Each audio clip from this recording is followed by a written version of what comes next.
Eating out is a highlight of exploring any city. Across the world, Time Out has become the go-to eating guide for tourists and locals alike.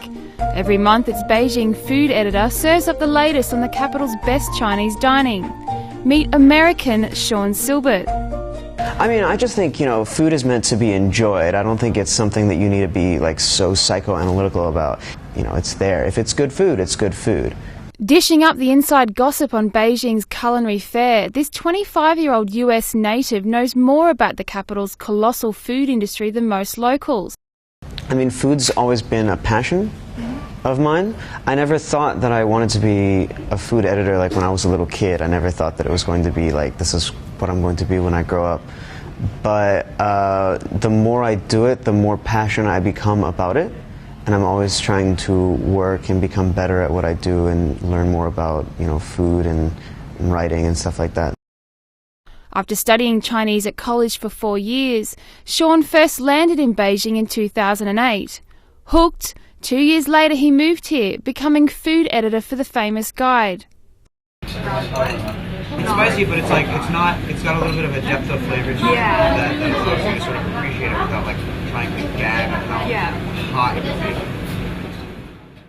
China's food industry is something of a monster. With 8 different types of cuisine, cities like Beijing are a labyrinth of restaurants, from high-end to hole-in-the-wall, serving up sweet to spicy. So in order to test out this American Chinese food expert, we've issued Sean a challenge. Create our viewers a food map featuring Beijing's best and most affordable restaurants. Get set for a culinary discovery. First up, it's Beijing's dish, and this is the place to get it. Peking duck at Dadong. Their amazing chizi is also one of the best in town. Lovers of spicy food need look no further. Dagui serves up a wide array of dishes from the province of Guizhou. Fish and sour soup is one of their specialties. Dianqi Dianlai has no menu. Serving up popular Yunnan food, courses are created on the day, with chefs improvising with whatever ingredients are available. Hidden in an alleyway, Chuan Ban is always packed. The Sichuan government office in Beijing, it's the place to get cheap and authentic Sichuan cuisine. Specialising in the delicate dishes of Zhejiang and Jiangsu, Din Tan Feng offers up subtle food combinations skillfully prepared. A retreat from the hustle and bustle of Beijing, Nanjing Impressions also pays homage to Jiangsu cuisine. Food alchemy is on the menu at Najia Shuaoguan. Offering a multitude of tastes from China's cultural heartland of the northeast, dishes here are influenced by traditional Chinese medicine.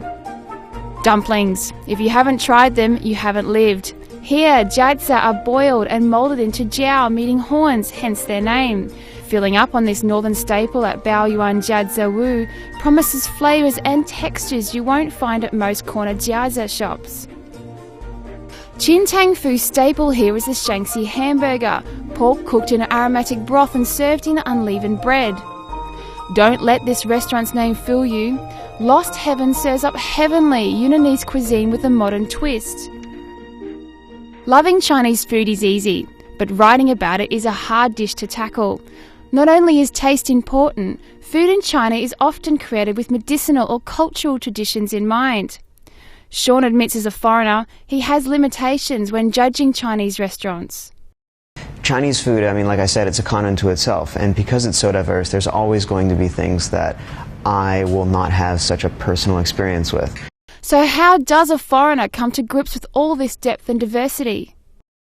In those situations when I go to a restaurant like that and I want to know if it's authentic or if I wanted something, I'll typically find a friend or someone that is from there or is very intimately familiar with that area or that cuisine.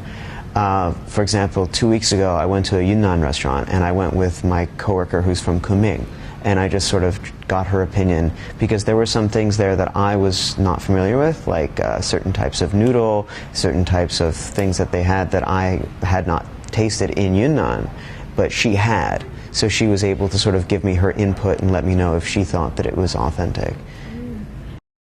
Can a Westerner ever fully appreciate Chinese cuisine? And vice versa? I don't think it's fair, really, to sort of categorize Chinese people as this, oh, well, Chinese people won't like that. Some people will like it, but some people won't. I mean, it's the same with Western restaurants too. I mean, there's a lot of like very local Chinese restaurants that I think it's like on its face, like Westerners seem like they won't like it, but if you took the food and gave it to them in their house, maybe they'd love it. 3 years on from his arrival, Sean is blown away by the speed of Beijing's development, not least the food industry. When Time Out first started, I don't really know, it's about 8 years or something. In the beginning of this year, we had our 100th issue party, so it's been about that long. When they were doing food reviews, they were covering like little dumpling restaurants and noodle houses just because there wasn't enough new Western opening. And now there's more openings than I can fit in a magazine. So how does Sean describe the city's food business? Because it's so egalitarian and so personal, you can go up to the chef and you can just talk with them and they might say, oh, well, next week we'll put this on the menu. I mean, it's almost like a startup company. I think, you know, people are pretty flexible and they want to go out and try new things and open up their own restaurant and become entrepreneurs. I think that's really interesting. Areas like Hutong and Yuan symbolise Beijing's long history. Restaurants opening here are creating a fusion of Chinese cuisine, culture and ancient architecture. One aspect of that is that people are very, very willing to reuse old and historically sort of significant spaces and use it in sort of restaurant settings. I mean, it's true in some ways, like Temple Restaurant Beijing, which is set in sort of a very old historical temple by Jingshan Park. But there's also in more pedestrian, more down-to-earth ways, like you go to like Nandeguxiang, or you go to sort of that area. There's many old like Hutong buildings that people have restored, either in the courtyard or just sections of it, and made restaurants. And that's sort of a way of preserving the old architecture and making it and giving it new life. And I like that because I feel like the Hutong area is one way that makes Beijing unique, more so than architecture, but that way of life is something that is very special, and I feel. It's not just the local food industry which is developing. Beijing has witnessed an explosion in the number of foreign restaurants since the 2008 Games.